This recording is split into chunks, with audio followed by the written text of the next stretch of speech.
قاری محمد طیب قاسمی کے YouTube channel کو سبسکرائب کیجیے اور امن کے پیغام کو پھیلانے میں ہماری مدد کیجیے اور نیچے دیے گئے ہوئے بیل آئیکن کو کلک کریں تاکہ ہر آنے والی نئی ویڈیو آپ کو براہ راست مل سکے۔ الحمد للہ وکفا وسلام علی عباده الذین اصطفى اما بعد فاعوذ باللہ من الشیطان الرجیم بسم اللہ الرحمن الرحیم الف لام را تلک آیات الکتاب وقرآن مبین سبحان ربک رب العزة عما یصفون وسلام علی المرسلین والحمد للہ رب العالمین۔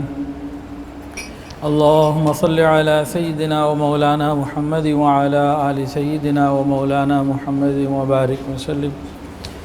اللهم صل على سيدنا ومولانا محمد وعلى آل سيدنا ومولانا محمد وبارك وسلم۔ اللهم صل على سيدنا ومولانا محمد وعلى آل سيدنا ومولانا محمد وبارك وسلم۔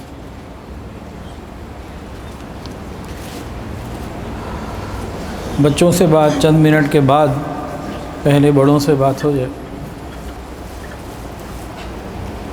مدارس کے ماحول میں یا دنیا کے باقی اور اداروں میں ایسے لوگ کم ہوتے ہیں جو چھوٹوں کو بڑا بنائیں،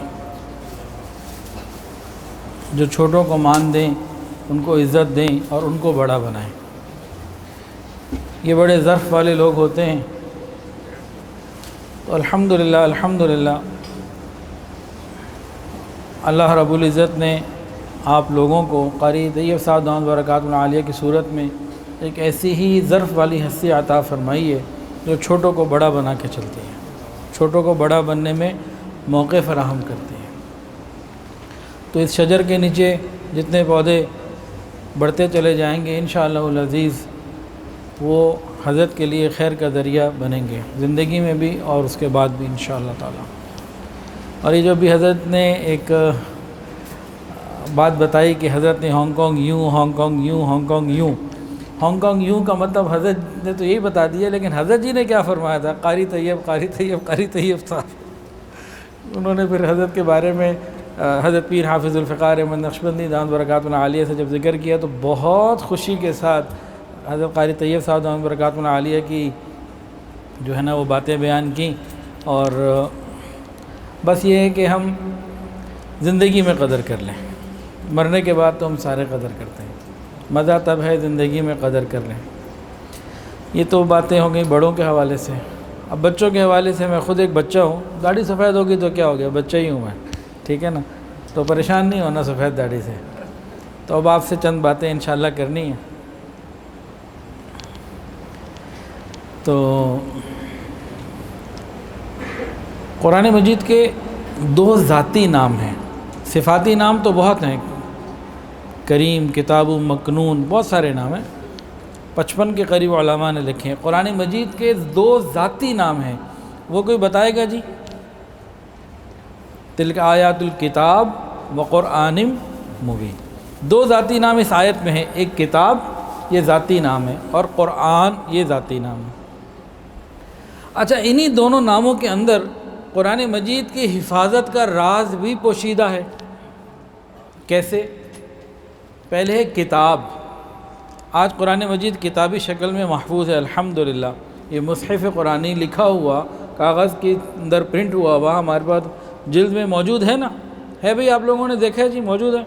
یہ کتابی صورت میں قرآن مجید محفوظ ہے۔ آج کل کی زبان میں اس کو کہتے ہیں کہ یہ جو ہے نا جیسے ہارڈ ڈرائیو ہے، تو یہ ہارڈ کاپی ہے۔ دوسرا آگے کیا ہے کہ تلک آیات الکتابی وقرآن، قرآن کا کیا مطلب ہے؟ کوئی بتائے گا حافظ قرآن بچہ؟ قرآن کا مطلب کیا ہے؟ اس لفظ قرآن کا کیا مطلب ہے؟ بار بار بار بار پڑھی جانے والی چیز، بار بار اس کو پڑھتے ہی چلے جاؤ۔ قرآن کا مطلب کیا ہے؟ بار بار پڑھے جانے والی چیز۔ اس کو ہم کہیں گے سافٹ کاپی آج کل کی لینگویج میں۔ آج دیکھیے زمین کے اوپر ڈیٹا کو سیو رکھنے کے لیے دو ہی طرح کی چیزیں ہیں، ہارڈ کاپی یہ قرآن مجید کتاب کی شکل میں موجود، سافٹ کاپی یہ ہم سب کے حفاظ قرآن کے دل، یہ سافٹ کاپی ہے۔ اچھا، قرآن مجید کی حفاظت کا ذمہ کس نے لیا؟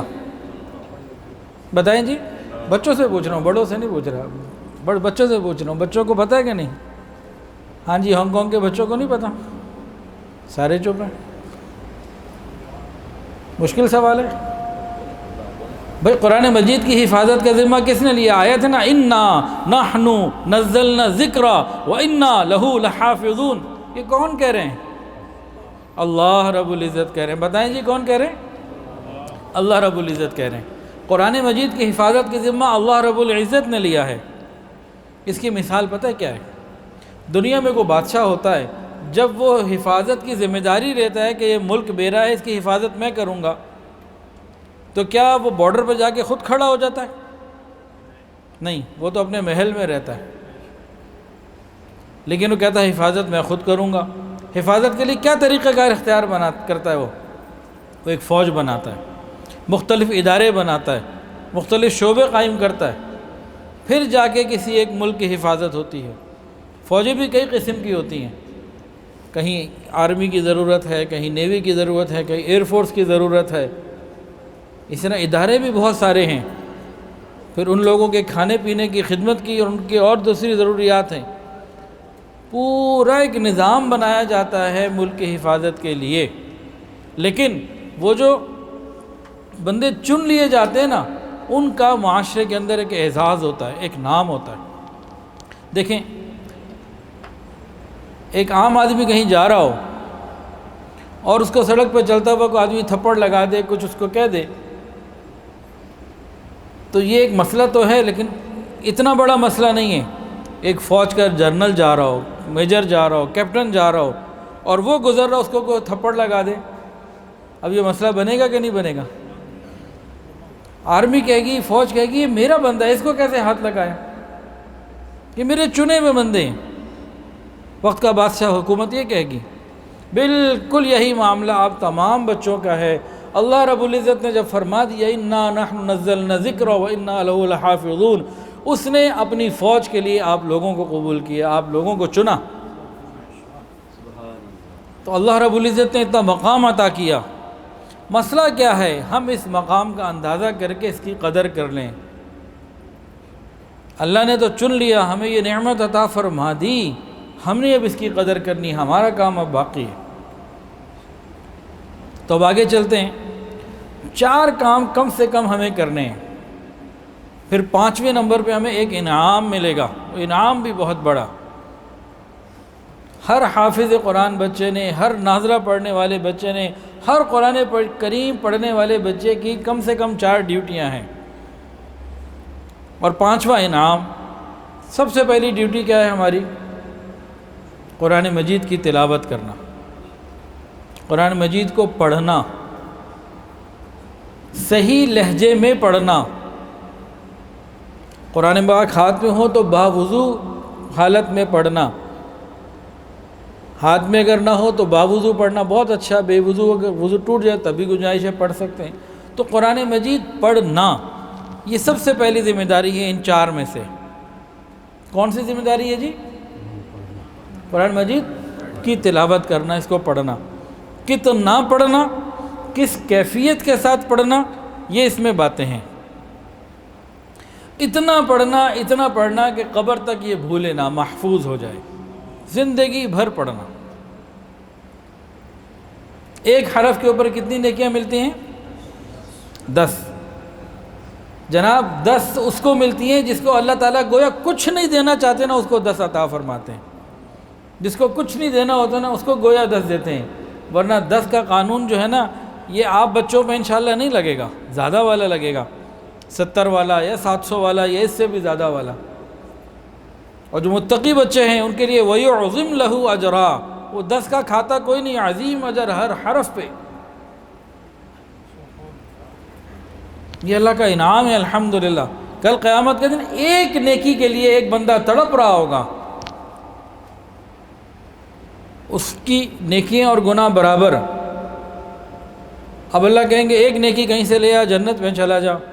دیکھا میری امی بڑی نیک، میرے ابو بڑے حاجی صاحب، اور میرے جناب بھائی بیٹے سب بیوی سب اتنے اچھے دنیا میں میرا اتنا خیال کرتے تھے، سب نیک، سب کے پاس نیکیوں کے پہاڑ ہیں، میرے لیے کیا مسئلہ ہے، ابھی جاؤں گا ایک نیکی لے آؤں گا جنت میں چلا جاؤں گا۔ اب یہ نوجوان قرآن مجید کے اندر آتا ہے یوم یفر المرء من اخی، یہ اپنے بھائی کے پاس جائے گا، بھائی ایک نیکی دے دو، تمہارے پاس اتنی ہے مجھے ایک چاہیے، بھائی نہیں دے گا، ایک بھی نہیں دے گا۔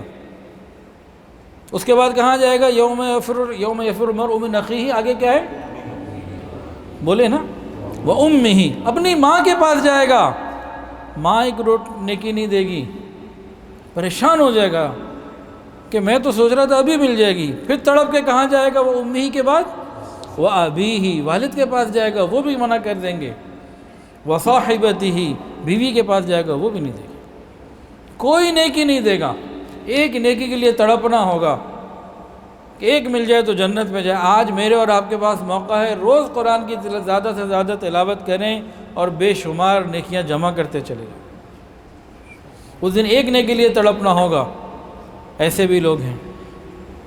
تو قرآن مجید کی تلاوت کرنا خوب اور صحیح لہجے میں کرنا، کیفیت کیا ہو اس پہ بھی غور ہو جائے۔ ابھی ماشاءاللہ 2 بچوں نے قرآن پڑھا، دونوں نے الگ الگ انداز سے اپنی اپنی خوبصورتی میں تلاوت کی، اور کوئی ماشاءاللہ کہہ رہا تھا، کوئی سبحان اللہ کہہ رہا تھا۔ ٹھیک ہے، کہنا چاہیے، بہت اچھی بات ہے، لیکن اس وقت مجھے ایک واقعہ یاد آ رہا تھا، جس وقت بچہ یہاں قرآن پڑھ رہا تھا اور مجھے ایک واقعہ یاد آ رہا تھا مکہ مکرمہ کا، 1400 سال پہلے میں ادھر گھوم رہا تھا، اس وقت ماشاءاللہ کہنے والا کوئی نہیں تھا، سبحان اللہ کہنے والا کوئی نہیں تھا، اس وقت قرآن پڑھنے کے اوپر اس طرح اپریسیشن نہیں تھی، وہ کیا حالت تھی، ذرا چلیے 1400 سال پیچھے چلتے ہیں۔ مکہ مکرمہ میں چند مسلمان ہیں، باقی کافر ہی کافر ہے، ہر طرف دشمنی ہے، چھپ چھپ کے دار ارقم میں نمازیں پڑھی جا رہی ہیں، کوئی مسلمان ہو جاتا تو اب اظہار نہیں کرتا۔ ایک دن چند صحابہ کرام حرم مکہ میں بیٹھے ہوئے تھے، سامنے قریش، ابو جہل اور بڑے بڑے سردار کافر موجود تھے، اپنا وہ الگ گروپ بیٹھا ہوا تھا۔ تو ایک کمزور سے صحابی، جسمانی اعتبار سے، ویسے روحانی تو بہت قوت والے تھے، حضرت عبداللہ ابن مسعود رضی اللہ تعالیٰ عنہ، ایک غریب صحابی تھے، جسمانی اعتبار سے بھی ذرا کمزور، پتلی پتلی پنڈلیاں تھیں، لیکن قیامت کے دن احد پہاڑ سے زیادہ وزنی، دنیاوی اعتبار سے وزن کم، اور خاندان اتنا امیر نہیں، وہ کوئی ان کی پوزیشن نہیں تھی معاشرتی اعتبار سے جو کافروں کو مرعوب کر سکتی ہو۔ کہنے لگے کہ میرا دل کر رہا ہے میں ان لوگوں کو اللہ کا قرآن سناؤں، میرا دل کر رہا ہے میں ان کافروں کو اللہ کا قرآن سناؤں۔ سب نے منع کیا، نہ نہ نہ، ایسے مت کرنا، اگر آپ چلے گئے اور انہوں نے آپ کو مارا، یہ آپ کو جان سے بھی مار سکتے ہیں۔ کہا میں تو جاؤں گا، کہ نہیں، تمہارا کوئی رشتہ دار بھی ادھر قریب نہیں ہے، اگر انہوں نے کچھ کر دیا، ایسا ویسا حادثہ ہو گیا تو تمہیں تو بچانے بھی کوئی نہیں آئے گا۔ کہ نہیں، میرا دل کر رہا ہے، میرے اندر قرآن، مجھ سے صبر نہیں ہو رہا، میں چاہتا ہوں ان کافروں کو اللہ کا قرآن جا کے سنو۔ وہ جناب کیا جذبہ ہوگا، یہ آئے جہاں کافر سارے بڑے بڑے بیٹھے ہوئے تھے نا، وہاں اللہ کا قرآن سورہ رحمان پڑھنی شروع کر دی، کثرت سے، یعنی کہ شوق سے اور اونچی آواز سے سورہ رحمان کی تلاوت شروع کر دی، پڑھتے رہے پڑھتے رہے۔ فوراً تو کافروں کو محسوس نہیں کیا ہو رہا ہے، لیکن جب چند لمحات کے بعد اندازہ ہوا، اوہو یہ تو وہ قرآن پڑھ رہے جو محمد صلی اللہ علیہ وسلم پہ نازل ہوا، اب تو سارے کھڑے ہو گئے۔ عبداللہ ابن مسعود رضی اللہ عنہ کو پکڑا، کسی نے سر پہ مارا، کسی نے پاؤں پہ جوتا مارا، کسی نے منہ پہ جوتا مارا، کسی نے مکہ مارا، کسی نے لات ماری، پورا جسم سر سے لے کے پاؤں تک لہو لہان کر دیا۔ یہ پڑھتے رہے، وہ مارتے رہے، یہ پڑھتے رہے، یہ زخموں میں زخم کھاتے رہے۔ بڑے بڑے بہادر تھے وہ، بڑے بڑے ظالم قسم کے، وہ ٹھڈے مار رہے ہیں اور پاؤں سے جوتے مار رہے ہیں، اور آپ پڑھتے چلے جا رہے ہیں، حتیٰ کہ بہت بری حالت ہو گئی۔ اللہ کی شان۔ پھر جب دیکھا کہ بے ہوش ہونے کے قریب ہیں، وہ چھوڑ کے چلے گئے۔ اب مسلمان آگے ہوئے اور ان کی ذرا کوئی طبیعت بحال ہوئی، کہا کہ بھئی دیکھو تمہیں تو پہلے ہی کہا تھا، یہ ہانگ کانگ میں کنتم کا مدرسہ تھوڑی ہے جہاں اسٹیج پہ بیٹھ کے قرآن پڑھو گے سارے ماشاءاللہ کہہ رہے ہوں گے، یہ حرم مکی ہے، ابھی کافروں کا غلبہ ہے، کیا آپ کو منع نہیں کیا تھا ہم نے؟ دیکھو نا، پھر وہی ہوا۔ پتہ ہے کیا جواب دیا حضرت عبداللہ ابن مسعود رضی اللہ تعالیٰ عنہ نے؟ انہوں نے جواب دیا کہ میں نے جتنا پڑھنا تھا اتنا پڑھ کے روکا، ان کی مار سے میں چپ نہیں ہوا، یہ کچھ نہیں کر سکے، مجھے روک نہیں سکے، مار لیا کیا ہوا، جتنا میں نے پڑھنا تھا وہ میں نے پڑھا۔ اتنا شوق ہوتا تھا قرآن پڑھنے کا شوق۔ ایک صحابی، بہت مشہور واقعہ ہے، فضائل اعمال میں بھی ہے، آپ نے سنا بھی ہوگا، ایک ٹیلے پہ کھڑے ہوئے ہیں اور قرآن پڑھ رہے ہیں، دشمن کی طرف سے تیر آیا، جسم پہ لگا، لوہے کا تیر جسم کے اندر جائے، خون کا فوارہ باہر، قرآن پڑھتے رہے، ایک اور تیر لگا، پڑھتے رہے، کئی تیر لگ گئے، خون نکل رہا ہے، پڑھتے چلے جا رہے ہیں۔ پھر خود اپنے ساتھی کو اٹھایا کہ بھی دشمن قریب ہے، ذرا دیکھو، اور کیا کہا کہ اگر مجھے اپنے فرض منصبی کے فوت ہونے کا خطرہ نہ ہوتا، سورہ کہف پوری کیے بغیر میں سلام نہ پھیرتا۔ یہ جذبہ تھا ان کا۔ ہم بھی شوق کے ساتھ تلاوت کریں اور خوب تلاوت کریں، ہر حرف کے اوپر نیکی۔ تو پہلا کام کیا ہے جی؟ قرآن مجید کی تلاوت کرنا، پابندی کے ساتھ، شوق کے ساتھ، زندگی بھر کرنا۔ یہ تو صحابہ کے واقعات ہیں، ذرا تازہ واقعے بھی ایک سن لیجئے، 2 واقعات سن لیجئے۔ کوئی بچہ ارادہ بھی کرے نا ابھی تو مزہ آ جائے گا، دل خوش ہو جائے گا۔ ہمارے مدرسے میں لاہور میں حافظ صاحب ہیں، مفتی صاحب ہیں، 1 رکعت میں پورا قرآن پڑھا ہے انہوں نے۔ میں پرانی بات نہیں کر رہا ہوں کہ 200 سال پہلے یہ واقعہ ہوا، 1000 سال پہلے یہ ہوا، 1400 سال پہ حضرت عثمان غنی رضی اللہ تعالیٰ نے پڑھا، وہ بات نہیں کر رہا ہوں، ابھی وہ حیات ہیں ہمارے ہاں لاہور میں، کوئی آنا چاہے مل لے آ کے۔ 1 رکعت میں پورا قرآن پاک پڑھا۔ ایک اور قاری صاحب، قاری طاہر صاحب، بنگلہ دیش کے تھے، پاکستان میں رہتے تھے، ہر وقت قرآن پڑھتے رہتے، دکان پہ مجھ سے ملنے آتے۔ اس وقت مجھے خلافت نہیں ملی تھی، میں دکان پہ بیٹھتا تھا، بزنس کرتا تھا، بلکہ ادھر ہانگ کانگ بھی میں آتا تھا پرچیزنگ کے لیے۔ مجھے تو اندازہ ہی نہیں تھا کہ جہاں میں بزنس کے لیے آ رہا ہوں کبھی اللہ مجھے دین کی دعوت کے لیے بلائیں گے، یہ اللہ کا چناؤ ہے۔ اللہ رب العزت نے مجھے دکان کی سیٹ سے مسجد کا ممبر اپنے فضل سے عطا کیا۔ تو بہرحال وہ قرآن پاک پڑھتے رہتے، روز ایک قرآن پڑھتے، روز بلا ناغہ قرآن پاک پڑھتے۔ ایک تیسرا واقعہ بھی چلے سن لیجئے۔ ہماری ایک خاتون ہے آن لائن اکیڈمی میں، ابراہیم اکیڈمی میں، ان کا مجھے کئی سال پہلے فون آیا کہ میرے والد صاحب لاہور میں ہیں اور وہ اس طرح قرآن اور بڑے شوق سے پڑھتے ہیں۔ میں نے کہا جی میں تو فوراً ان سے ملنے چاہتا ہوں، میری ملاقات کروائیں۔ انہوں نے اپنے والد سے رابطے، انہوں نے کہا جی اگر انہوں نے آنا ہے تو ہمارے یہاں کھانا بھی کھائیں۔ انہوں نے کہا کھانا تو کھا ہی لیں گے، کھانا نہیں، مجھے ملنا ہے، ان سے ملاقات کروائیں۔ میں چلا گیا، ابھی حیات ہیں وہ۔ جس دن میں ان کے پاس گیا اس دن ان کی عمر تھی 81 years. He was 81 years old۔ باتوں باتوں میں کہنے لگے حضرت دعا کریں، کمزور ہو گیا ہوں، بوڑھا ہو گیا ہوں، اب قوت نہیں رہی، اب روزانہ صرف 21 سپارے کی تلاوت کر لیتا ہوں، اس سے زیادہ روز پڑھا نہیں جاتا۔ کئی سال ہو گئے، اس سے پہلے میں جوانی سے لے کے چند سال پہلے تک ایک قرآن پاک کی روز کی تلاوت کرتا تھا۔ 81 سال کا بوڑھا کہہ رہا ہے 21 سپارے روز پڑھتا ہوں۔ تو شوق ہو قرآن کی تلاوت کا ایک کام۔ اب کوئی اگر ارادہ کرے نا بچوں میں سے کہ 1 رکعت میں پورا قرآن پڑھے اور اس اساتذہ کو سنائے تو بڑا اچھا ہے۔ ابھی کرنی ہے تو کوئی بات نہیں، بعد میں ارادہ کر لیں۔ یہاں بھی ہونا چاہیے نا کوئی ایسا، کوئی مشکل کام نہیں ہے، ہمت کرنے کی بات ہے۔ ایسے ہمارے بڑے حضرات گزرے ہیں پوری رات میں، رمضان میں تو کئی لوگ کرتے ہیں۔ تو یہاں بھی کوئی ایسی ترتیب ہو، کوئی ایسا بچہ پیش کرے اپنا، ہاں جی میں 1 رکعت میں پورا قرآن سناؤں گا، کسی ایک نے سنا دیا نا آگے انشاءاللہ لائن لگ جائے گی، رستہ کھل جائے گا انشاءاللہ، مشکل نہیں ہے۔ اچھا جی ایک بات، قرآن مجید پڑھنا، تلاوت کرنا۔ دوسری بات، قرآن مجید کو سمجھنا، یہ ہماری دوسری ڈیوٹی بنتی ہے۔ پہلی ڈیوٹی کیا ہے؟ تلاوت کرنا، کرتے رہنا. دوسری ڈیوٹی کیا ہے؟ قرآن مجید کو سمجھنا. ہم جو پڑھ رہے ہیں ہمیں معلوم ہو اللہ ہم سے کیا کہہ رہے ہیں.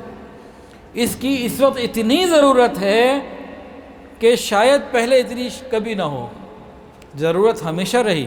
صحابہ نے قرآن نبی علیہ السلام سے سمجھا، حالانکہ عربی زبان جانتے تھے. فصیح و بلیغ قوم تھی وہ، فصاحت و بلاغت میں وہ اپنے آپ کو تو کہتے تھے ہم عربی ہیں، باقی عجمی. عجمی کا مطلب کیا کہتے ہیں؟ باقی سارے گنگے، بات کرنا ہی ہمیں آتی ہے. اتنا فخر تھا اپنا، اتنا مان تھا ان کو عربی کے اوپر. اس کے باوجود وہ قرآن مجید رسول اللہ صلی اللہ علیہ وسلم سے سیکھتے تھے. اور صحابہ میں جو زیادہ علم رکھتے تھے وہ دوسروں کو قرآن سکھاتے تھے. تو قرآن مجید کو سیکھنا یہ بہت ضروری ہو گیا ہے. جو بچے بیٹھے ہیں یہ سن لیں، ان کے بڑوں تک پیغام پہنچ جائے، اللہ کرے پہنچ جائے. بہت زیادہ ضروری ہو گیا. اس کی وجوہات میں آپ کو بتاتا ہوں. پہلے زمانے میں کیا ہوتا تھا؟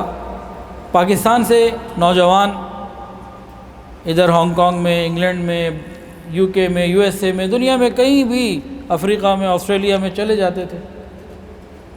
وہاں کے ماحول میں بے حیائی اور غلط چیزوں میں پڑھ کر بعض مرتبہ اپنے عمل سے پیچھے ہٹ جاتے تھے، لیکن وہ ایمان سے پیچھے نہیں ہٹتے تھے کہ ان کا ایمان مضبوط ہوتا تھا. بہت سے گناہوں میں پڑ جاتے تھے لیکن اللہ تعالیٰ کی وحدانیت کا انکار نہیں کرتے تھے کہ ان کی ماں نے گھٹی میں ڈالا ہوتا تھا. بچپن سے گھر میں ایمان کی مضبوطی ہوتی تھی تو ایمان لے کے دنیا سے چلے جاتے تھے. عمل میں کبھی توبہ کی، کبھی نہ کی، سب چلتا تھا. آج کیا ہو گیا ہے؟ آج بہت بڑا مسئلہ میرے بیٹوں، بچوں، بھائیوں ہو گیا ہے کہ سوشل میڈیا کے ذریعے، انٹرنیٹ کے ذریعے مختلف طریقوں سے ہمارے عقیدے پر حملے ہو رہے ہیں اور ہمیں بڑے خوبصورت طریقے سے دین سے دور. تو ایک دفعہ ان کے گھر بیٹھے ہوئے تھے تو انہوں نے ایک عجیب بات بتائی. کہنے لگے حافظ صاحب، جس طرح یہاں ہانگ کانگ میں لوگ رہتے نا پاکستان سے آئے ہوئے، تو مکہ اور مدینہ میں، سعودی عرب میں بھی بہت ہیں. ان لوگوں کی کیا خواہش ہوتی ہے بہت سوں کی کہ وہاں چھٹی ہوتی ہے جمعے والے دن، تو وہ جمعے والے دن مدینہ طیبہ جا سکے تو وہاں حاضری دے آتے ہیں. مکہ میں عمرے کے لیے آ سکے تو مکہ مکرمہ آتے ہیں عمرہ کرتے ہیں، چلے جاتے. یہ انہوں نے ایک ترتیب بنائی ہوئی ہے. کہنے کہ اسی طرح ایک شہر سے کچھ لوگ آتے تھے اپنی روٹین میں، کہیں جاب کرتے تھے، کوئی شہر ہوگا نام مجھے ابھی یاد نہیں، تو مکہ آتے تھے. کہتے ہیں اپنی روٹین میں وہ چلے، 4-5 دوست سے ساتھی تھے، تو راستے میں ایک جگہ چیک پوسٹ پہ روک لیا ان کو. روٹین کی چیکنگ تھی تو جو بندہ تھا وہ سب کو پاسپورٹ پہ نام پڑھ رہا، اقامہ وغیرہ پہ، اور چھوڑتا جا رہا ہے. ایک شخص کو دیکھا نا، روک لیا. اس کا نام تھا الف دین. ہمارے ہاں کئی لوگوں کا نام الف دین ہوتا، الف دین. اب الف عربی زبان میں کہتے ہیں 1000 کو، خیر من الف شہر. الف کہتے ہیں 1000 کو.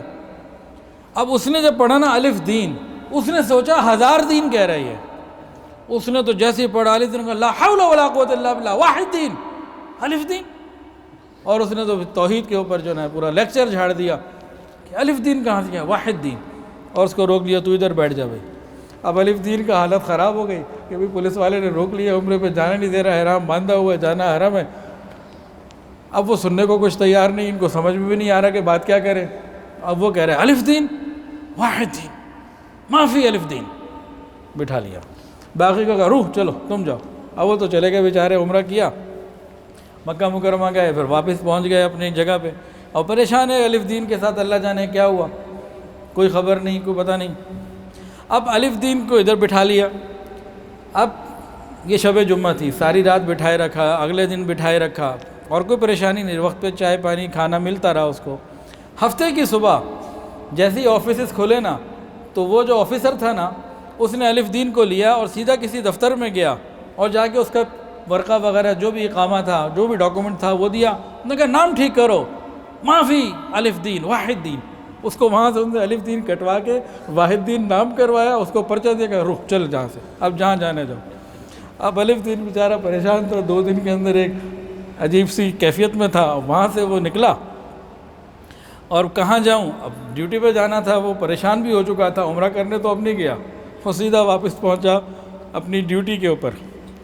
اب وہ لوگ پیسے پریشان تھے کہ کب آئے گا، کیسے آئے گا، رابطہ کیسے کریں۔ اب جب الف دین ہوا نا، اپنے جگہ پہ داخل ہونے لگا تو ان لوگوں نے دیکھ لیا، کسی نے ان کو الف دین آ گیا، واحد دین آ گیا، خبردار الف دین نہیں کہنا، پھر پکڑ کے لے جائے گا کہ میں الف دین نہیں ہوں، میں واحد دین ہوں، پھر پکڑ کے کوئی نہ لے جائے، ایسا ڈرا ہوا تھا وہ۔ اب اس سے ظاہر کیا کرنا مقصود ہے؟ مقصود یہ ہے کہ اگر ہمیں قرآن مجید کا ترجمہ آتا ہوگا، کوئی ہماری توحید کو چھیڑ نہیں سکتا، ہمیں ادھر ادھر بھگا نہیں سکتا، ہمارا عقیدہ محفوظ رہے گا۔ عقیدے کی اتنی اہمیت ہے، کسی آدمی کا عقیدہ ٹھیک ہو، اللہ وحدہ لا شریک کے اوپر یقین کامل ہو، رسول اللہ صلی اللہ علیہ وسلم کو آخری نبی سمجھتا ہو، تمام انبیاء پر ایمان ہو، قیامت کے جو موٹی موٹی چیزیں ہیں اس کے عقیدہ مضبوط ہو، اگر یہ بے نمازی بھی ہے نا تو کبھی نہ کبھی جنت میں ضرور جائے گا، اور اگر عقیدے میں کوئی گڑبڑ آ گئی، یہ نمازیں بھی پڑھتا رہے، یہ جنت میں نہیں جا سکتا۔ اتنی اہمیت ہے، اور قرآن مجید پڑھنے سے، ترجمے کو سمجھنے سے ہماری بنیاد مضبوط ہوتی ہے۔ اس لیے ہر مدرسے میں دنیا میں کہیں ہو، لاہور ہے یا ہانگ کانگ، یہ بنیادی ہماری ضرورت ہے کہ حفظ قرآن کے ساتھ قرآن مجید کے ترجمے کی بھی کوئی ترتیب ہو، اور یہ سب سیکھنے سکھانے والے بنے۔ ایک واقعہ تو یہ آپ کو سنایا، یہ واقعہ تو چلو تھوڑا مزیدار تھا۔ دوسرا واقعہ یہ بڑا آئی اوپنر ہے، بہت آئی اوپنر ہے، اور یہ آپ بچوں سے زیادہ والدین کے لیے، ان کی آنکھیں کھولنے کے لیے، لیکن آپ بھی، آج کل کے بچے جو ہیں نا، یہ میں کہتا ہوں جتنا یہ زمین کے اوپر ہے اس سے زیادہ زمین کے نیچے ہوتے ہیں، یہ بڑے سمجھدار ہیں۔ یہ ہمارے زمانے کے بچے نہیں ہیں، ماں نے ادھر بٹھا دیا، 6 گھنٹے بعد بھی وہیں بیٹھے ہیں، آج ایسا کوئی نہیں ہے۔ تو وہ واقعہ کیا ہے؟ پانی تھوڑا سا۔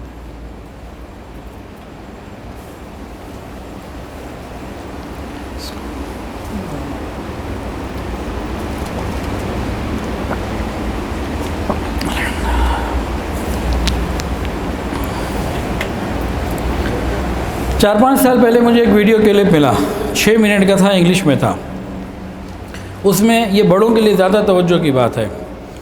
اس میں ایک شخص تھا، اس نے قرآن مجید کی آیات کو پڑھ کر یہ ثابت کیا کہ مجھے عیسائی قرآن پاک نے کیا ہے، کسی پادری نے نہیں کیا، انجیل نے نہیں کیا، کسی عیسائی نے مجھے عیسائی نہیں کیا، مجھے قرآن مجید نے عیسائی کیا۔ اور اس نے کہا کہ قرآن مجید تو عیسائیت کی کتاب ہے، اور دلائل دی اس نے قرآن مجید سے۔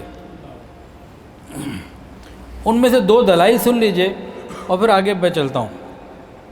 ایک دلیل اس نے یہ دی، اس نے کہا قرآن مجید میں محمد کا نام صلی اللہ علیہ وسلم، حضور پاک صلی اللہ علیہ وسلم کا نام 4 مرتبہ ہے، اور عیسیٰ علیہ السلام کا نام بہت زیادہ ہے، تو جس کا نام زیادہ، فضیلت بھی اس کی زیادہ، درجہ بھی اس کا زیادہ، جس کا نام ہی کم ہے اس کی فضیلت کم زیادہ کیسے ہو سکتی ہے؟ جس کا ذکر زیادہ ہو تو نام بھی اس کا زیادہ ہوتا نا، مطلب جس کا مقام زیادہ اس کا ذکر بھی زیادہ ہوتا ہے۔ لاجک اس نے پیش کی، بات سمجھ میں آ رہی ہے نہیں آئی؟ دوسری لاجک اس نے کیا دی؟ کہنے لگا کہ دیکھو حضور صلی اللہ علیہ وسلم ایک دفعہ آئے، اور عیسیٰ علیہ السلام ایک دفعہ آئے ہیں، دوبارہ پھر آئیں گے، تو جو بار بار آئے وہ زیادہ فضیلت والا ہوتا ہے، ایک دفعہ تو اور بھی کتنے آئے۔ اور آیت پڑھ رہا ہے انک میت وانہم میتون، اپنے دلائل دے رہا ہے قرآن و حدیث سے۔ یہ بات کر کے اور اس طرح کے دلائل دے کے اس نے جناب اپنے زعم میں ثابت کر دیا، نعوذ باللہ، کہ عیسیٰ علیہ السلام کا درجہ حضور صلی اللہ علیہ وسلم سے زیادہ ہے۔ یہ اس نے بات کہی۔ اب یہاں میں آپ بچوں سے ایک بات پوچھتا ہوں، جتنے آپ ہیں نا، آپ سب یہی کہیں گے کہ وہ غلط کہہ رہا ہے، ایسا ہی ہے نا؟ لیکن آپ سے کہیں اس کی لاجک کو توڑو تو آپ میں سے اکثر چپ ہوں گے، بھئی علماء سے پوچھنا پڑے گا۔ اور آپ یہ کیوں کہہ رہے ہیں کہ یہ غلط کہہ رہا ہے کہ آپ نے علماء کے ساتھ وقت گزارا ہے؟ وہ بچے جو علماء کے پاس نہیں آتے، مدارس میں نہیں آتے، دیندار لوگوں سے ان کا تعلق نہیں ہے، ان میں سے کسی کو یہ بات مل جائے وہ تو ہل سکتا ہے نا؟ غور کریں، وہ تو 2 منٹ کے لیے سوچ تو سکتے یار یہ بات کیا کہہ رہے. تو شیطان بھی تو پیچھے ہے نا حملہ کرنے والا. تو جب ہمیں قرآن مجید کا ترجمہ معلوم ہوگا پھر کوئی اس قسم کا بندہ ہمیں تنگ نہیں کر سکتا، ہلا نہیں سکتا. اب ان دونوں باتوں کا جواب بھی سن لیجئے تاکہ شیطان کہیں ہمیں وار نہ کر کے مزید کوئی خرابی کا ذریعہ بنا دے. پہلی بات اس نے کیا کہی کہ حضور صلی اللہ علیہ وسلم کا 4 مرتبہ نام، حضرت عیسیٰ علیہ السلام کا نام تو بہت زیادہ مرتبہ. تو اس نے کیا دلیل دی کہ بھائی حضور کا نعوذ باللہ درجہ کم ہے، حضرت عیسیٰ علیہ السلام پر ہمارا ایمان ہے، ان کا درجہ بہت ہے، لیکن رسول اللہ صلی اللہ علیہ وسلم کا درجہ ہر نبی سے اونچا ہے. اچھا جی جواب سن لیجئے.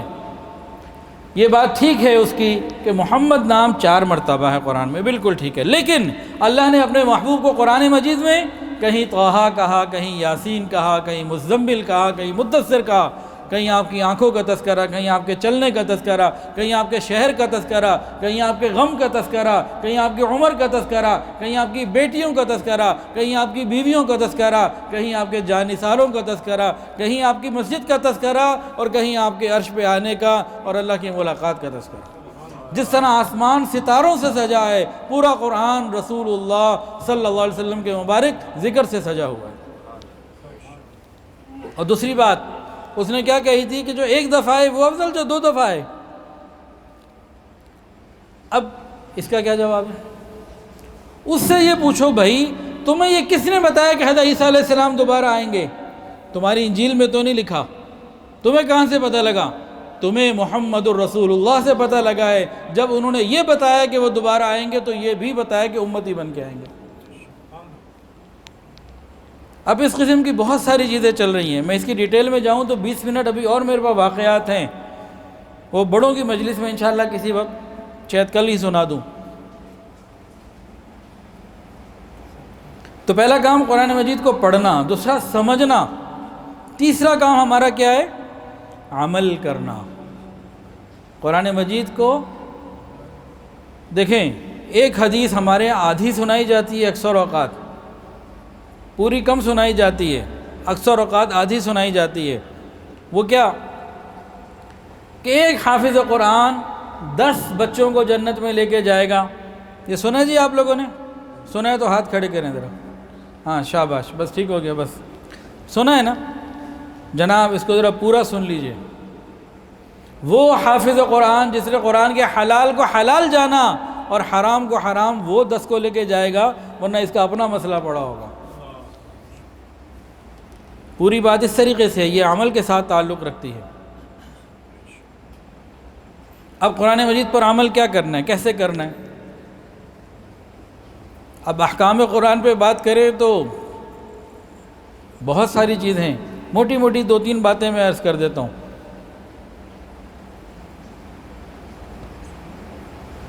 نماز کی پابندی، 5 نمازوں کی پابندی. اور نماز اللہ تعالیٰ نے اتنی آسان کر دی ہے، دین میں بہت آسانی ہے، مشکل نہیں ہے. بھئی نماز سے پہلے کیا کرنا ہوتا ہے؟ وضو. پانی ہے تو وضو کر لو، اور پانی نہیں ہے تو کیا کہا؟ تیمم کر لو. ایک آدمی بیمار، دیکھیں نماز کتنی آسان ہے، اس کو ذرا سمجھ لیں. بہت آسان کام ہے، کچھ مشکل نہیں ہے. پانی ہے تو وضو کر لو، نہیں تو تیمم کر لو. ایک آدمی بیمار ہے، پانی سے نقصان ہے، پانی ہے لیکن پانی تکلیف دیتا ہے، اچھا بھی تیمم کر لو. یہ آسانی ہے کہ مشکل؟ اور آگے بڑھیں. نماز کہاں پڑھنی ہے؟ زمین پہ، پوری زمین میں جہاں مرضی پڑھ لو. یہ آسانی ہے یا مشکل؟ آسانی. ایک آدمی نے نماز پڑھنی ہے، کہا بھی کھڑے ہو کے پڑھو، کھڑے ہو کے پڑھ لی. ایک آدمی بیمار ہے، کھڑا نہیں ہو سکتا، وہی تم بیٹھ کے پڑھ لو. آسانی ہے یا مشکل؟ ایک آدمی بیٹھ کے بھی نہیں پڑھ سکتا، اچھا بھائی تم لیٹ کے پڑھ لو. آسانی ہے نا؟ آسانی ہی آسانی ہے. نماز کے لیے لباس کی ضرورت ہے، تو غریب سے غریب نماز کے لیے کتنے لباس کی کم سے کم ضرورت ہے؟ سنت تو ہے کہ پورا لباس ہو، سر ڈھکا ہوا ہو، پورا قمیض اور شلوار پوری ہو، پورا لباس ہے. لیکن واجب کتنا ہے، ضروری کتنا ہے؟ ناف کو بھی چھپا لے، نیچے آگے گھٹنوں کو چھپا لے. کوئی غریب سے غریب آدمی بھی ہوگا اتنا کپڑا تو اس کے پاس ہوگا نا. آسانی. اور غور کر لیجئے، ایک آدمی نماز پڑھ رہا ہے، نماز پڑھتے پڑھتے کھڑا ہوا تو اللہ کے آگے اور کھڑے ہو کے تحیات پڑھ رہا ہے، بیٹھ گیا تحیات میں سورہ فاتحہ پڑھ رہا ہے۔ ایسا ہوتا ہے نا کئی دفعہ، 2 رکعتیں ہوئی ہیں، سمجھ رہے 3 ہوئی ہیں، 3 ہو رہے ہیں، یہ پتہ ہی نہیں اس کو 3 ہیں کہ 4 ہیں، غلطی لگ جاتی ہے۔ اب اس قسم کے معاملات آ گئے۔ آداب شاہانہ کا تقاضا تو یہ تھا کہ اس کو جوتے لگوائے جاتے ہیں، میرے سامنے کھڑے ہو کے بھی تجھے پتہ ہی نہیں کیا کر رہے ابھی، دوبارہ پڑھ، پھر جا، وضو بھی تیرا ٹوٹ گیا۔ ایسی کوئی بات نہیں کی، یہ آیا ہے نا میرا بندہ، مجھے اس سے بڑی محبت ہے، اچھا میرے بندے نماز کے بعد نا سجدہ صاف کر لینا، اسی نماز کو قبول کر لینا۔ یہ آسانی ہے نا، خدا نہ خاصا نماز قضا ہو گئی، اچھا بھئی توبہ کر لو، دوبارہ پڑھ لو، معاف کر دیں گے۔ تو آسانی ہے، دین میں مشکل نہیں ہے۔ تو نماز، روزہ ہو گیا۔ اس کے بعد ایک اور چیز ہے جو ہم سب کو پوری کرنے کی ضرورت ہے، وَبِالْوَالِدَيْنِ إِحْسَانًا فَلَا تَقُلْ لَهُمَا اُف۔ والدین کا اکرام، ماں باپ کی خدمت، اور اساتذہ، ماں باپ کی خدمت بھی، اور جن سے ہم قرآن سیکھ رہے ہیں ان کا ادب اور خدمت بھی، یہ انتہائی ضروری۔ ایک صحابی تھے، انتقال کا وقت قریب آ گیا، رسول اللہ صلی اللہ علیہ وسلم ان کے پاس گئے، ان کو کلمے کی تلقین کی، اشہد ان لا الہ الا اللہ پڑھنے کی، کلمہ نہیں پڑھ سکے، پوچھا 3 دفعہ کہا، نہیں پڑھ سکے، پوچھا والدین میں سے کوئی ہے، کہا والد کا تو نہیں، والدہ ہے، ضعیفہ بوڑھی ہے، بلاؤ۔ ان کو بلایا گیا، کہا اس کو معاف کر کے، یہ کلمہ نہیں پڑھا، ناراض ہو، کہا میں ناراض ہوں۔ نبی علیہ السلام نے فرمایا اس کو معاف کر دو۔ غالب عبداللہ بن سلام رضی اللہ عنہ کا واقعہ، غالب اس کو معاف کر دو۔ والدہ نے کہا، اور ہاں نبی علیہ السلام نے کہا اس کو معاف کر دو، تمہارا حق تمہیں جنت میں، تمہارا حق تمہیں اللہ سے لے کے میں دوں گا۔ اس نے جب گارنٹی ملی، معاف کر دیا، ادھر سے انہوں نے کلمہ پڑھا اور جنت پہنچ گیا۔ ایک اور بھی صحابی ہیں، ان کا واقعہ بھی، جب حضرت بلال کو بھیجا آگ لے کر آؤ، لکڑیاں لے کر آؤ، وہ الگ واقعہ ہے، یہ الگ واقعہ ہے۔ تو ماں باپ کی خدمت، ماں باپ کا ادب، ماں باپ کا خیال کرنا، ایک دفعہ محبت سے ماں باپ کو دیکھنا ایک حج کا ثواب۔ اب ہانگ کانگ سے حج پہ جانا اور آنا ہو تو بھئی 10 15 20 دن چاہیے، اور یہاں سے کتنے ڈالر میں حج ہوتا ہے جی؟ 85,000، $1,00,000 چاہیے حج کے لیے، اور ایک حج ہوگا، 20 دن لگے، 80,000 90,000 یا $1,00,000 لگے، اور ایک حج ملا، اور یہ بھی قبول ہے کہ نہیں کوئی پتہ نہیں۔ ماں کو یا والد کو محبت کی نگاہ سے دیکھ لینا حج مقبول کا ثواب۔ وہ ایک دن میں 100 مرتبہ دیکھ لے، 100 مرتبہ اللہ اس کو اجر عطا فرمائے۔ تو یہ نعمت جن کے والدین موجود ہیں، بھئی محبت کے ساتھ ان کو دیکھیں، ان کی بات کو بھی مانیں اور غور کریں۔ ایک آدمی حج بدل کے لیے جا رہا ہے، وہ کسی کا بھی حج بدل کر رہا ہے والدین کے علاوہ، تو اسے ایک حج کا ثواب ملے گا، لیکن والد یا والدہ کی طرف سے حج بدل کر رہا ہے تو 9 حجوں کا ثواب ملے گا۔ اتنا اللہ تعالیٰ ریٹ بڑھا دیتے ہیں۔ اور جن کے والدین نہیں ہیں ان کے لیے ایصال ثواب کریں، قرآن مجید کی تلاوت، اللہ نے آپ لوگوں کو قرآن دیا ہے، اس کو خوب شوق کے ساتھ قرآن پڑھیں، اللہ تعالیٰ مہربانی فرمائیں گے۔ تو قرآن مجید پر عمل کرنا، قرآن مجید پر عمل کرنے میں ایک چیز اور بھی ہے، نگاہوں کی حفاظت۔ نامحرم سامنے آ جائے، نگاہوں کو بچائیں۔ جو پاکیزگی کی حفاظت کرتا ہے، پاک دامن رہتا ہے، اللہ رب العزت اس کی ایسی مدد فرماتے ہیں کہ انسان حیران ہو جاتا ہے۔ آؤٹ آف دی وے جیسے ہوتی ہے نا بات، اللہ تعالیٰ کے لیے کوئی چیز آؤٹ آف دی وے نہیں ہے، لیکن اللہ رب العزت عجیب انداز سے مدد فرماتے ہیں۔ جب نامحرم سامنے آ جائے، نگاہوں کو جھکا لیں۔ جس شخص نے یہ کام سیکھ لیا اس کا خاتمہ بالخیر ہوگا، اور جنت میں اللہ تعالیٰ کا دیدار نصیب ہوگا۔ تو قرآن مجید پر عمل کرنا، اور چوتھی بات قرآن مجید کے پیغام کو آگے پہنچانا، جیسے صحابہ کرام نے پہنچایا۔ اگر انہوں نے محنت نہ کی ہوتی تو کیا ہانگ کانگ میں دین پہنچتا؟ کیا پاکستان میں پہنچتا اگر وہ مکہ مدینے میں ہوتے؟ تو یہ 4 کام ہیں جی. پہلا کام قرآن مجید کو پڑھنا، دوسرا عمل سمجھنا، تیسرا عمل کرنا، اور چوتھا آگے پہنچانا. اب 5ویں چیز جو بتانی ہے، ان 4 کام کرنے والوں کو ملے گا کیا؟ ٹھیک ہے نا. تو پہلے تو ارادہ کرے نا، جو یہ 4 کام کرے گا تو جس کا یہ ارادہ ہے وہ ہاتھ کھڑا کرے، پھر 5واں انعام بتاؤں گا. جس کا ارادہ نہیں ہے وہ ہاتھ نہ کھڑا کرے. بھئی میرا تو ارادہ ہے جی، میرے تو دونوں ہاتھ کھڑے ہیں جی. ٹھیک ہے جی، ماشاءاللہ سب کا ارادہ ہے. اب جنہوں نے پکے ارادے کر لیے نا ان 4 کاموں پر عمل کرنا ہے، اب انہیں ملے گا کیا؟ اس کا تھوڑا سا ایک جو ہے نا ہم نظر دیکھ لیتے ہیں. انہیں اللہ رب العزت جنت عطا فرمائیں گے. جنت کی نعمتیں بے حد و بے حساب ہیں. ہانگ کانگ میں جو گھر ہے نا، کل ہی ایک صاحب کہہ رہے تھے کہ میری والدہ یہاں آئیں، انہوں نے ہانگ کانگ کے گھر دیکھے، کہا میں جا رہی ہوں پاکستان، یہ گھر ہے یا مرغی کے ڈربے چھوٹے چھوٹے، ہمیں تو سمجھ ہی نہیں آ رہا. وہ اٹک کی رہنے والی، انہوں نے کہا جی ہمارے اتنے بڑے بڑے گھر ہوتے ہیں اور کھین ہوتے ہیں، یہ تو ڈربے لگ رہے ہیں. اب جناب جنت کے گھر کیسے ہوں گے؟ میں ایک مرتبہ حضرت جی کے ساتھ گیا تھا اعتکاف کرنے زیمبیا. الحمدللہ کئی دفعہ اللہ نے جانے کا موقع دیا. تو ایک دفعہ میں نے وہاں ساتھی تھے، میں نے کہا یار کوئی جنگل بھی تو دکھاؤ. بچپن میں ہم لاہور میں پڑھتے تھے ٹارزن کے واقعات، تو میں نے کہا وہ ٹارزن کہاں ہوتا ہے؟ انہوں نے کہا ادھر تو کوئی ٹارزن نہیں. کہا لاہور میں تو بڑا بچپن میں سنتے تھے افریقہ کے جنگلوں میں ٹارزن ہوتا ہے، کوئی دکھائی دو. انہوں نے کہا بھائی وہ آپ کی کتابوں میں ہی ہوتا ہے. میں نے کہا اچھا جنگل تو ہوتے ہیں نا، وہ دکھاؤ. انہوں نے کہا جی جنگل تو ابھی آپ نہیں دیکھ سکتے، کل آپ کی سیٹ ہے، پہلے آنے سے پہلے بتایا ہوتا تو جنگل کے لیے جانا آنا وہ 2-3 دن کا کم سے کام ہے، کم سے کم 2 راتیں تو ہوتی، تو ابھی یہ گھنٹوں میں تو نہیں ہو سکتا. میں بڑا پریشان ہوں، کہا کچھ تو دکھاؤ بھائی.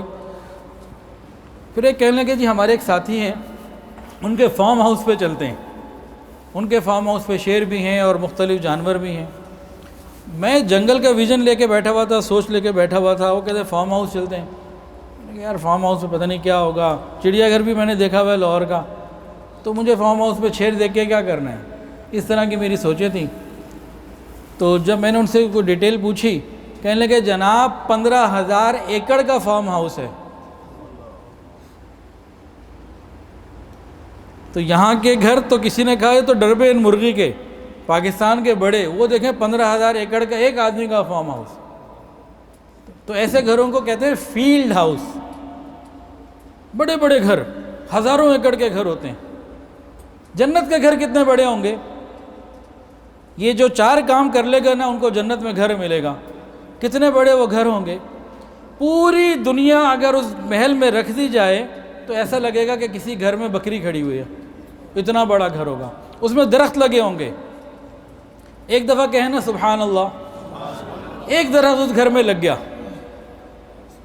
وہ کتنا بڑا ہے؟ 70 سال تک ایک عربی نسل کا گھوڑا دوڑتا رہے تو اس کے سائے سے نہیں نکل سکتا. یہ ایک درخت کی جو جگہ ہوگی اتنی ہوگی. اور پھر وہ جو درخت ہوں گے نا وہ خوبصورتی کا ذریعہ بھی ہوں گے، ماحول کو بھی خوبصورت کریں گے، وہ پھل بھی دیں گے. اور وہ پھل کیسا ہوگا؟ انتہائی مزیدار. اور اس کو اتارنے کے لیے کیا کرنا ہوگا؟ ذرا ارادہ کریں گے وہ خود ہی آئیں گے. قرآن میں آتا ہے وَذُلِّلَتْ قُطُوفُهَا تَذْلِيلًا، خود بخود سامنے آ جائیں گے. انسان کھا لے جس پھر وہ واپس چلی جائے گی ٹہنی. پھر جنت کے اندر جو محل ہوگا نا، گھر ہوگا، ایک اینٹ سونے کی ایک چاندی کی. دیکھیں یہاں یہ ٹائل لگی ہوئی ہے نا کہ اچھی لگ رہی ہے، مختلف قسم کی ٹائلز ہوتی ہیں اور کیسے بندے کو پسند آتا ہے کہ یار اتنے خوبصورت ٹائل لگ گئی، ماربل لگ گیا. تو اس جنت کے گھر کا کیا حال ہوگا کہ ایک اینٹ سونے کی ہوگی، ایک چاندی کی ہوگی. کچھ حفاظ ایسے ہوں گے ان کو جو ملے گا نا پورا محل ایک موتی کا ہوگا جس میں کوئی جوڑ نہیں ہوگا. ہیرے موتی کا ایسا محل کوئی جوڑ نہیں ہوگا اور بے حساب بڑا محل ہوگا. پھر اس کے اندر فرنیچر بھی ہوگا. بھئی بیڈ روم میں بیڈ چاہیے ہوتا ہے اور کرسیاں چاہیے ہوتی ہیں، گاؤں تکیے، تخت، قالین، سب کچھ چاہیے ہوتا ہے. وہاں کیا ہوگا؟ وہاں ہر نعمت ہوگی اور وہاں کا جو فرنیچر ہوگا سونے چاندی کا بنا ہوا ہوگا، لکڑی کا نہیں، سونے چاندی کا ہوگا. پھر دنیا میں ایک دفعہ گھر بناؤ نا آپ کے پاس کتنا مرضی پیسہ ہو، جب گھر بنا لیتے ہیں نا تو بعد میں ایک اور خیال آتا ہے، یار ایسے کر لیتے اور اچھا ہو جاتا، جس سے مرضی پوچھ لیں، یہ پکی بات ہے۔ دوسری بات کیا، جو ہم نے سوچا ہوتا ہے اتنے پیسے ہی نہیں ہوتے، یہ مسائل ہوتے ہیں۔ اچھا بھائی اپنے ہی بجٹ میں بنانا ہے، یہ رکاوٹ آتی ہے، اور جب بن جاتا ہے تو پھر خیال بہت آتے ہیں، لیکن اب تو بن گیا، اب کہتے ہیں چلو گزارا کرتے ہیں، ٹھیک ہے چلو اللہ کا شکر ہے بن گیا۔ دنیا میں یہ ہوتا ہے۔ وہاں کیا ہوگا، ایک تو آپ کو بہترین گھر ملے گا، یہ حفاظ کو، یہ کولون سے ہانگ کانگ سے جناب جب جنت میں جائیں گے دین پر عمل کرتے ہوئے، دنیا میں اللہ کا قرآن کا پیغام پہنچاتے ہوئے، ان کو جو گھر ملے گا جب دل چاہے اس کی سیٹنگ تبدیل کر لیں، پردے تبدیل کرنے یہ سوچیں گے بدل جائیں گے، فرنیچر تبدیل کرنا ہے بدل جائیں گے، باغ ادھر ہے، بیڈ روم ادھر ہے، اور وہ سامنے نہر بھی بہہ رہی ہوگی، سوئمنگ پول نہیں ہوگا، ہر آدمی کو پوری نہر مل رہی ہوگی، جب چاہے اس میں غسل کرے، کوئی پریشانی کی بات نہیں۔ ان کا دل کرے گا بھئی نہر ادھر نہیں ادھر آ جائے، بیڈ روم ادھر نہیں ادھر آ جائے، گارڈن ادھر چلا جائے، وہ سب کچھ ہو جائے گا، سوچتا چلا جائے گا، ہوتا چلا جائے گا۔ یہ کہاں ملے گا؟ جنت میں۔ اور کن کو ملے گا؟ جو عمل کرنے والے ہوں گے۔ اچھا، اس کے علاوہ کھانا پینا، جنت کے اندر کھانے کی اتنی نعمتیں ہوں گی کہ انسان اگر 70 سال تک بھی کھاتا رہے تو نہ اس کو شوگر کا مسئلہ، نہ بلڈ پریشر کا مسئلہ، نہ کولیسٹرول کا مسئلہ، نہ اوور ایٹنگ کا مسئلہ، وہ کھاتا رہے، ہر ذائقہ پہلے سے زیادہ خوبصورت اور مزیدار، لذت بڑھتی چلی جائے گی۔ جب کہے گا بس مجھے اور نہیں کھانا تو بس ایک ڈکار آئے گی خوبصورت اور سب ہضم ہو جائے گا۔ وہاں کوئی ٹوائلٹ نہیں ہے، کوئی غلاظت پیشاب پخانہ نہیں۔ وہاں جانور بھی ملیں گے سواری کے لیے۔ اچھا پہلے کھانے پینے کی بات کر لیں۔ وہاں گوشت کھانے کا دل کرے گا، پرندے آئیں گے، فوراً ان کو کہا جی وہ اس نے اپنے جناب چیزیں نکال کے رکھ دیں، دعوت کرنی ہے، جناب اگر آپ حافظ قرآن یہ چاہیں کہ وہاں پر حضرت ابراہیم علیہ السلام کو اپنے دسترخوان پر بلائیں، اللہ بھیج دیں گے انشاءاللہ۔ آپ چاہیں حضرت عیسیٰ علیہ السلام کی دعوت کریں، اللہ جنت میں ان سے ملاقات کرا دیں گے۔ آپ چاہیں محمد رسول اللہ صلی اللہ علیہ وسلم کو بلائیں، ان کے پاس جائیں، اللہ یہ بھی نعمتیں عطا فرما دیں گے۔ جب اتنی بڑی بڑی باتیں ہو گئیں تو ہمارے اساتذہ، ہمارے والدین، ہمارے دوست احباب، یہ تو پھر ساتھ ہی ہوں گے انشاءاللہ۔ یہ سب نعمتیں ہوں گی، اور جنت میں جو دعوت کرنی ہوگی نا تو کیا آسانی ہوگی۔ یہاں کتنے مسائل، شادی شدہ لوگوں سے پوچھو دعوت کرنی ہو، سب سے پہلے اپنی جیب دیکھیں گے کہ بھئی اتنے $100 کی تو مرغی 1 کلو ملے گی، یہ مولوی صاحب آئیں 2 کلو تو یہی کھا جائیں گے، پھر 4 ان کے ساتھ مریدین بھی ہوں گے، تو پھر کیا کرنا ہے، یہ تو پورے مہینے کا بجٹ متاثر ہوگا۔ پہلے تو جیب دیکھنی ہے، اس کے بعد بیوی کا منہ، ہاں بھئی میں نے بلانا ہے، وہ کہیں گے نہیں میرے پاس تو وقت نہیں ہے ابھی، میں نہیں بلاتی۔ اچھا بھئی مہربانی ہے، گھر کا کھانا وہ کھاتے ہیں، بلانا تو ہے، عزت کا مسئلہ ہے، چلو اب بیوی کی خدمت، اب وہ اچھا جی ٹھیک ہے لے آؤ۔ اب گھر میں عورت کام کریے گھنٹوں محنت پہلے، اور کھانا کھانے کے بعد پھر وائنڈ اپ کرنا ہے، ہر چیز کلیئر کرنی ہے، صفائی کرنی ہے، وہ الگ محنت۔ اب اگلے دن پھر کوئی آ جائے، اب اس نے اپنا بجٹ دیکھنا ہے، بیوی کو منہ دیکھیں گے نہیں بس ایک بڑا ہو گیا، آئندہ پھر دیکھیں گے۔ یہاں کے یہ حالات ہیں۔ جنت میں جب دعوت کرنی ہوگی کیا ہوگا، وہ جناب مزے ہی مزے، جس کو مرضی بلاؤ، خواہشات کی کوئی حد نہیں، نعمتوں کی کوئی کمی نہیں، ہر چیز موجود۔ یہ ارادہ کرے گا، وہ بادل آئے گا، دسترخوان بچ جائے گا، دسترخوان کے بعد پلیٹیں رکھ دی جائیں گی، پھر پہلے مشروبات لائے جائیں گے، پھر فروٹ لائے جائیں گے، اور آخر میں وَلَحْمِ طَيْرٍ مِّمَّا يَشْتَهُونَ وَفَوَاكِهَ مِمَّا يَتَخَيَّرُونَ وَلَحْمِ بِأَكْوَابٍ۔ پہلے برتن ہے، قرآن جنت کے دسترخوان کی ترتیب سورہ واقعہ میں ہے، پہلے دسترخوان، پھر برتن، پھر مشروبات، اس کے بعد پھل، اور سب سے آخر میں وَلَحْمِ طَيْرٍ مِّمَّا يَشْتَهُونَ۔ یہ سارے معاملات ہوں گے۔ وہ سوچتا چلا جائے گا، آتے چلے جائیں گے، کوئی مسئلہ ہی نہیں، وہ آئیں کھائیں اور چلے جائیں۔ یہ جنت کی نعمتیں ہوں گی۔ اچھا بھئی جنت میں گھر بھی مل گیا، کھانے پینے کا معاملہ بھی حل ہو گیا، اب اگلی بات سواریاں بھی تو چاہیے ہوں گی نا۔ اب یہاں وہ بتا رہے تھے حضرت کہ ہانگ کانگ میں گاڑی رکھنا اور ہاتھی رکھنا برابر ہے، کہیں کھڑی کرو پارکنگ فیس دینی ہے، ٹریفک کے مسائل الگ، تو بھئی جنت میں بھی تو سواریاں ہوں گی، وہ کون سی سواریاں ملیں گی؟ گھوڑے ہوں گے اڑنے والے، نہ پیشاب نہ لید، یہ حافظ قرآن اس گھوڑے پہ بیٹھے گا جدھر مرضی چلا جائے۔ عورتوں کے لیے اونٹنیاں ہوں گی، وہ سواریوں کے اوپر جہاں مرضی چلے جائیں۔ اس کے علاوہ جنت میں ایک نعمت اور بھی ہوگی، یہ تو جنت کی نعمتیں بہت چھوٹی بتائی ہیں، بہت تھوڑی بتائی ہیں، یہ بڑی نعمتیں ہونے کے باوجود بڑی نہیں ہیں۔ اصل بڑی نعمت کیا ہے؟ ہمارے شیخ حضرت پیر حافظ الفقار احمد نقشبندی دامت برکاتہ العالیہ بتاتے ہیں کہ ہمیں جنت جانے کی نیت کیا کرنی چاہیے۔ یہ جنت کی نعمتیں، یہ جنت کے محل، کھانے پینے، فرمائے چھوٹی نعمتیں ہیں، اصل نعمت جنت کی یہ نہیں ہے۔ اصل نعمت کیا ہے؟ ہمیں نیت کیا کرنی چاہیے کہ جنت وہ جگہ ہے جہاں ہم عاجز مسکینوں کو اللہ کا دیدار ملے گا، یہ اصل نعمت ہے، اللہ تعالیٰ کا دیدار ملے گا۔ اب دیدار الہی کے حوالے سے چند باتیں کر لیتے ہیں، وقت بھی پورا ہو جائے گا اور یہ موقع بھی مل جائے گا، لیکن یہ ملے گا کن کو؟ جو قرآن پڑھیں گے، سمجھیں گے، عمل کریں گے اور آگے پہنچائیں گے، یہ ان کو ملے گا۔ اور جنہوں نے ارادے کیے ہیں ان کو یہ بتایا جا رہا ہے کہ یہ انعامات اللہ نے تیار کر رکھے۔ اب جنت میں اللہ تعالیٰ سے ملاقات کا منظر کیا ہوگا، اس کی کچھ تفصیلات ذرا سن لیجئے۔ جنتی جنت میں ہوں گے، خوب مزے میں ہوں گے، اللہ تعالیٰ بلائیں گے، ہاں بھئی پوچھیں گے تم خوش ہو؟ بتاؤ کیا چاہتے ہو؟ اللہ جو سوچا تھا وہ مل گیا، اس سے بھی زیادہ مل گیا، اور کیا مانگیں؟ بس آپ راضی ہو جائیں۔ اللہ فرمائیں گے اگر راضی نہ ہوا ہوتا تو یہاں بلایا کیوں ہوتا؟ راضی ہوں تو جنت میں آئے ہو نا، کچھ مانگو۔ اب یہ پریشان ہو جائیں گے بھی کیا مانگیں؟ اللہ تعالیٰ فرمائیں گے جاؤ اپنے علماء سے پوچھو۔ یہ ہانگ کانگ والے قاری طیب صاحب کے پاس آ رہے ہوں گے، حافظ نعیم صاحب کے پاس آ رہے ہوں گے، اپنے اپنے بزرگوں کے پاس لوگ جا رہے ہوں گے، جی بتائیں کیا اللہ سے مانگیں؟ سب کچھ تو مل گیا۔ اب علماء کرام بتائیں گے بھائی اللہ تعالیٰ کا دیدار تو نہیں ملا نا، تڑپ جائیں گے، اللہ جس تیری خاطر زندگی بھر عبادت کی، تجھے پکارا، تجھے سجدے کیے، تیرا دیدار نہیں ملا، ہر چیز تو مل گئی، اللہ مزہ نہیں آ رہا، دیدار کرا دی، تیاری کرو۔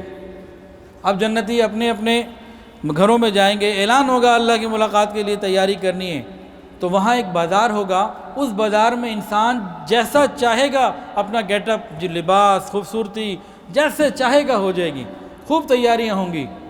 دوست سے ملاقات کی تیاریاں ہوتی ہیں نا، ہر آدمی تیاری کر رہا ہوگا۔ ہر نبی اپنی اپنی امت کو لے کے رسول اللہ صلی اللہ علیہ وسلم کے محل پر آ گئے۔ حضور پاک صلی اللہ علیہ وسلم کی امت بھی تیار ہو گئی، انبیاء بھی تیار، نبی علیہ السلام آگے آگے، اور پیچھے ساری امتیں، سارے نبی جا رہے ہیں، فرشتے بھی ساتھ ہیں۔ کہاں جا رہے ہیں؟ اللہ رب العزت کے دیدار کے لیے، جنت الفردوس جانا ہے جی، ملاقات ہوگی، اللہ تعالیٰ کے دیدار کی تیاری ہوگی۔ اب یہ لوگ اپنی اپنی نشستوں پہ بیٹھ جائیں گے۔ جب وہاں پہنچیں گے اس میدان میں، ہر آدمی اپنی اپنی نشست پہ بیٹھ جائے گا، اور اس کو پہچان ہوگی کہ یہ میرے لیے ہی ہے، وہ بیٹھ گیا۔ اس مجلس میں سب سے پہلے سب کو کھانا کھلایا جائے گا، اور وہ کھانا حدیث کے اندر آتا ہے اس مجلس میں سب سے کم درجے کا جو جنتی ہوگا اس کے سامنے 70,000 پلیٹوں میں کھانا آئے گا۔ زیادہ والوں کی باتیں تو الگ رہی۔ اچھا جی، کھانا کھا لیں گے، اب انتظار ہوگا، ملاقات ہوتی ہے۔ پھر جنت میں ایک ہوا چلے گی، جیسے ایئر فریشنر ہوتا ہے نا، ماحول خوبصورت ہو جاتا ہے، تو ایسی وہ خوشبودار ہوا چلے گی، پوری جگہ مزید معطر ہو جائے گی۔ جنت تو پہلے ہی معطر ہے اور خوبصورت۔ اب یہ ہوگا کیا ہوتا ہے، اس کے بعد اللہ تعالیٰ ایک ایک خلعت ہر جنتی کو پہنائیں گے، مرد کو بھی عورت کو بھی، ایک انعام کے طور پہ ایک خاص خلعت، کوئی جیسے واسکٹ ہوتی ہے، کوئی لباس ہوتا ہے، یہ پہنایا جائے گا۔ اب جنتی شوق میں ہوں گے، اچھا اب اللہ کا دیدار ہوگا۔ اس کے بعد اللہ تعالیٰ حضرت داؤد علیہ السلام کو فرمائیں گے اے داؤد ممبر پر آئیے، میرے بندوں کو میرا قرآن سنائیے۔ حضرت داؤد علیہ السلام دنیا میں قرآن نہیں زبور پڑھتے تھے تو پرندے اڑتے ہوئے رک جاتے تھے۔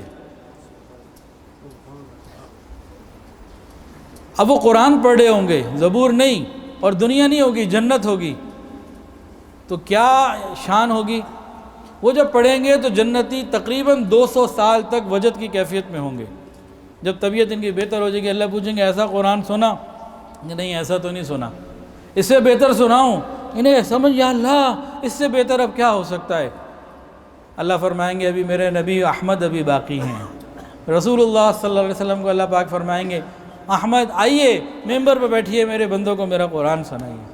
پھر رسول اللہ صلی اللہ علیہ وسلم قرآن سنائیں گے. یہ حافظ بچے سن رہے ہوں گے قرآن، جنہوں نے ماں باپ کی خدمت کی ہوگی، والدین کا ادب کیا ہوگا، یہ جنت میں بیٹھے ہوں گے. نبی علیہ السلام قرآن سنائیں گے، یہ تقریباً 500 سال تک وجد میں رہیں گے. جب طبیعتیں بحال ہوں گی اللہ پوچھیں گے ایسا کبھی سنا؟ اللہ ایسا تو کبھی نہیں سنا، اس سے بہتر سناؤں؟ عقل رکی ہوئی ہے. یا اللہ اس سے بہتر کیا؟ اللہ فرمائیں گے تمہارا رب رحمان ابھی باقی ہے. اس کے بعد قرآن مجید اللہ رب العزت جنت میں اپنے بندوں کو سنائیں گے، سورہ رحمان کی تلاوت کریں گے، اور اس وقت صرف جنت ہی نہیں پوری جنت وجد میں آ جائے گی. کتنا عرصہ کوئی نہیں جانتا. جب طبیعتیں بحال ہوں گی اب اللہ پاک فرمائیں گے میرے بندو تمہیں میرا دیدار ابھی ہوگا. پھر نور کے 70,000 پردے ہوں گے جو بندوں کے اور رب کے درمیان ہوں گے، وہ ایک ایک کر کے اٹھتے چلے جائیں گے. پھر بندوں کو اللہ رب العزت کا دیدار ہوگا، بے کیف ہوگا، بے جہت ہوگا، بے شبہ ہوگا، بے مثال ہوگا. ہر بندہ اللہ تعالیٰ کو دیکھتا ہی چلا جائے گا، ٹک ٹکی باندھ کے اللہ تعالیٰ کو دیکھتا چلا جائے گا. اور اللہ تعالیٰ فرمائیں گے میرے بندو یہ تمہیں آج پہلی دفعہ میرا دیدار ہوا، اب وقفے وقفے سے ہوتا رہے گا. دنیا میں اسٹیٹس مال کی وجہ سے، دولت کی وجہ سے، عہدوں کی وجہ سے، وہاں پہ کیا ہوگا؟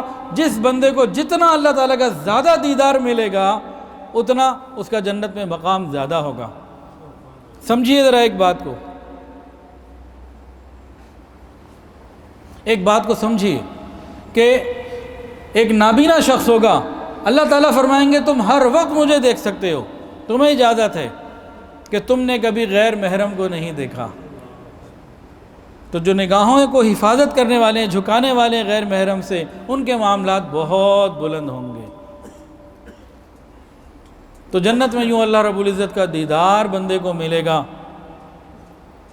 تو بھئی جنت کے دن میں اللہ تعالیٰ کے دیدار کے لیے ہمیں قرآن مجید کو پڑھنا، سمجھنا، عمل کرنا اور آگے پہنچانا ہوگا. تیار ہیں جی اس کے لیے؟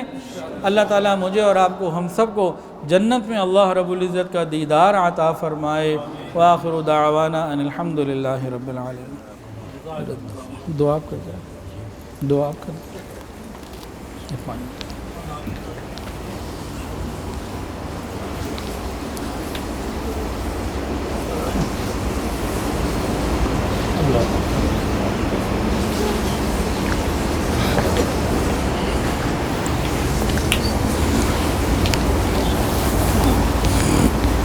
دعا کے لیے. الحمدللہ رب العالمین، الحمدللہ رب العالمین، الحمدللہ رب العالمین، وصلی اللہ علی النبی الامی الکریم. ربنا ظلمنا انفسنا وان لم تغفر لنا وترحمنا لنکونن من الخاسرین. اللہ ہم آپ کے عاجز مسکین بندے ہیں. اللہ ظاہر میں بندے، حقیقت میں نہایت ہی گندے ہیں. یا اللہ ہمارے دلوں کی گندگیوں کو دور فرما، ہمارے سینوں کو اپنے نور سے منور فرما، ہمارے دلوں کو اپنی یاد سے آباد فرما. رب کریم سینوں کو اپنی محبت سے لبریز فرما، خطاؤں سے درگزر فرما، عیبوں کی پردہ پوشی فرما. اللہ اپنی رحمتوں کی پشت پناہی نصیب فرما. رب کریم سر کے بالوں سے لے کر پاؤں کے ناخنوں تک نیکی تقوی عطا فرما، حیا اور پاک دامنی والی زندگی عطا فرما. رب کریم ہماری تنہائیوں کو پاکیزہ فرما، ہماری مجالس کو پاکیزہ فرما، ہماری راتوں کو پاکیزہ فرما، ہماری باتوں کو پاکیزہ فرما، ہماری سوچ کو پاکیزہ فرما. رب کریم ہماری دعاؤں کو قبول فرما. اللہ ان تمام بچوں کو قبول فرما، ان کے اساتذہ کو قبول فرما، ان کے والدین کو قبول فرما. یا اللہ اس مدرسے کی انتظامیہ کو قبول فرما. یا الہ العالمین اس مدرسے کے جو معاونین ہیں انہیں اپنے مقربین میں شامل فرما. اللہ ہم سب کو حاسد کے حسد سے محفوظ فرما، شریر کے شر سے محفوظ فرما، برا چاہنے والوں کی برائی سے محفوظ فرما، دوستی کے رنگ میں دشمنی کرنے والوں سے محفوظ فرما. یا اللہ ہماری زندگیوں میں برکتیں عطا فرما، گھروں میں برکتیں عطا فرما، اعمال میں برکتیں عطا فرما، صحت اور حافظے میں برکتیں عطا فرما. قدم قدم پر برکتوں کو ہمارے ساتھ شامل حال فرما. رب کریم ہماری دعاؤں کو قبول فرما. اللہ جو صاحب اولاد ہیں ان کی اولادوں کو نیک و کار فرما، والدین کی آنکھوں کی ٹھنڈک بنا، متقیوں کا امام بنا. اللہ اولاد کی خوشیاں عطا فرما، اولاد کے غموں سے محفوظ فرما. جن گھروں میں جوان بچے بچیاں موجود ہیں قدر دانش عطا فرما، والدین کے لیے فرائض نبھانے آسان فرما یا الہ العالمین۔ جو اپنی اولادوں کی شادیاں کر چکے ہیں، گھروں میں اولادوں کو خوشگوار ازدواجی زندگیاں نصیب فرما۔ رب کریم ہماری دعاؤں کو قبول فرما۔ اللہ ہم سب کو رزق حلال، آسان، فراخ اور بابرکت عطا فرما، حرام اور مشتبہ سے محفوظ فرما۔ اللہ ان بچوں کو حافظ قرآن بنا، محافظ قرآن بنا، داعی قرآن بنا، ناشر قرآن بنا۔ یا اللہ ان سب کو قاری قرآن بنا، اللہ انہیں مفسر قرآن بنا، عالم قرآن بنا، عامل قرآن بنا۔ اللہ ہم سب کو ان سب کو یا اللہ عاشق قرآن بنا۔ قرآن مجید کے ساتھ سچی پکی نسبت ہم سب کو عطا فرما۔ رب کریم ہماری دعاؤں کو قبول فرما۔ یا اللہ جب تک زندگی ہے ایمان، صحت، عافیت والی زندگی عطا فرما۔ جو ہماری موت کا وقت آ جائے ہماری زبانوں سے کلمہ جاری فرما دینا یا الہ العالمین۔ ہماری قبر کو جنت کا باغ بنا دینا۔ قیامت کے دن رسول اللہ صلی اللہ علیہ وسلم کی شفاعت عطا فرما دینا۔ قیامت کے دن رسول اللہ صلی اللہ علیہ وسلم کے مبارک ہاتھوں سے جام کوثر عطا فرما دینا۔ اللہ ان معصوم قرآن پڑھنے والے بچوں کی برکت سے یا اللہ ہمارے گناہوں کو بھی معاف فرما، بغیر عذاب بغیر حساب جنت عطا فرما۔ جنت میں رسول اللہ صلی اللہ علیہ وسلم کا پڑوس عطا فرما۔ یا اللہ بہت سارے لوگوں نے دعاؤں کے لیے کہا اور جو کہنا چاہتے تھے نہیں کہہ پائے، اور وہ لوگ جن کا حق ہے کہ ان کے لیے دعائیں کرتے رہا کریں، یا اللہ سب کے لیے خیر کے فیصلے فرما۔ حضرت قاری طیب صاحب دامت برکاتہ عالیہ کی زندگی میں مزید برکتیں عطا فرما۔ ان کے جتنے ارادے ہیں ان کو کامیاب فرما، جتنے ادارے ہیں ان میں مزید ترقی عطا فرما، جن ممالک میں کام کر رہے ہیں اور جہاں سوچا ہوا ہے اللہ اس سے بہتر عطا فرما یا الہ العالمین۔ آج کل کے حالات کے مطابق وقت کے تقاضوں کو سامنے رکھتے ہوئے جن کاموں کو ہم سب کو کرنے کی ضرورت ہے اللہ اس کا ہمیں فہم عطا فرما، اس میں ہمارے لیے ہماری مدد فرما، آسانیاں پیدا فرما۔ یا اللہ جو مانگا عطا فرما، جو مانگنا چاہیے تھا نہیں مانگ سکے وہ بھی عطا فرما۔ رب کریم اپنی شان کے مطابق عطا فرما۔ یا اللہ بہت سارے لوگوں نے دعاؤں کے لیے کہا اور جو کہنا چاہتے تھے نہیں کہہ پائے، اور وہ لوگ جن کا حق ہے کہ ان کے لیے دعائیں کرتے رہا کریں، یا اللہ سب کے لیے خیر کے فیصلے فرما۔ ہمارے تمام اکابرین جو حیات ہیں انہیں صحت عافیت کے ساتھ ہمارے سروں پہ سلامت فرما یا الہ العالمین۔ ہم پر رحمت فرما۔ وصلی اللہ تعالی علی خیر خلقہ سیدنا و مولانا محمد وعلی آلہ واصحابہ واہل بیتہ اجمعین، آمین یا رب العالمین، آمین برحمتک یا الحمدللہ رب العالمین، صلی اللہ علی النبی الامی الکریم۔ یا اللہ پوری امت کی حفاظت فرما، ہمارے تینوں حرم کی حفاظت فرما، دعوت اور تبلیغ کے کام کی حفاظت فرما، جہاں اللہ ان خانقاہوں کی حفاظت فرما، تمام مساجد، مدارس، مراکز عربیہ کی حفاظت فرما۔ یا اللہ ہمارے ملک پاکستان کی حفاظت فرما، چپے چپے بچے کی حفاظت فرما۔ یا اللہ ہمارے ملک پاکستان کو اسلام کا قلعہ بنا، نیک صالح حکمران عطا فرما۔ وصلی اللہ تعالی علی خیر خلقہ سیدنا و مولانا محمد وعلی آلہ واصحابہ۔